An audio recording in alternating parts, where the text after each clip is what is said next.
ভালো করে মন দিয়ে শুনুন। পুরুষদের কিছু কিছু অভ্যাস, পুরুষদের কিছু কিছু জিনিস যেটা তারা কোনোভাবে বুঝতেও পারে না, অনেক পুরুষ বুঝেও কিন্তু শোধরাতে পারে না। তাতে কি হয়, তাদের জীবনটা একদম শ্মশান করে বসে, তারা নিজেরাই কিন্তু করে ফেলে শ্মশান। এবার বলি, পুরুষদের কি কি কাজ করা একদমই উচিত না। অনেক পুরুষ দেখবে অর্থ তো প্রচুর আয় করে, কিন্তু বাড়িতে সেই অশান্তি ঝামেলা, সবার মধ্যে একটা মনোমালিন্য চলতেই থাকে।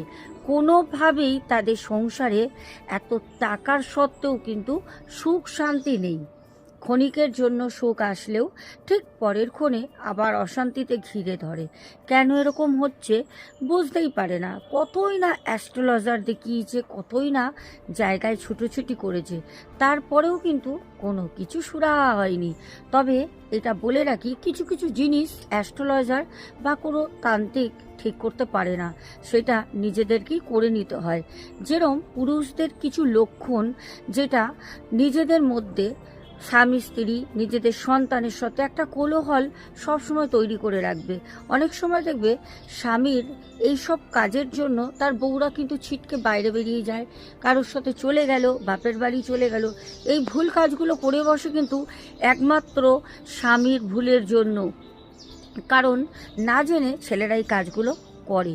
যেরকম প্রথমত হচ্ছে, অনেক দেরি পর্যন্ত সকালবেলা শুয়ে থাকা, ঘুম থেকে না ওঠা, এটা কিন্তু একটা বিশাল ক্ষতিকারক লক্ষণ।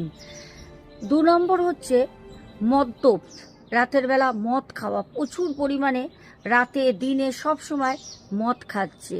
তৃতীয় হচ্ছে নারীকে অসম্মান করা, নারীকে অভদ্র ভাষায় গালিগালাজ করা, কটু কথা বলা, কোনো পর নারীকে দেখে কোনো রকম অরুচি কথা বলা।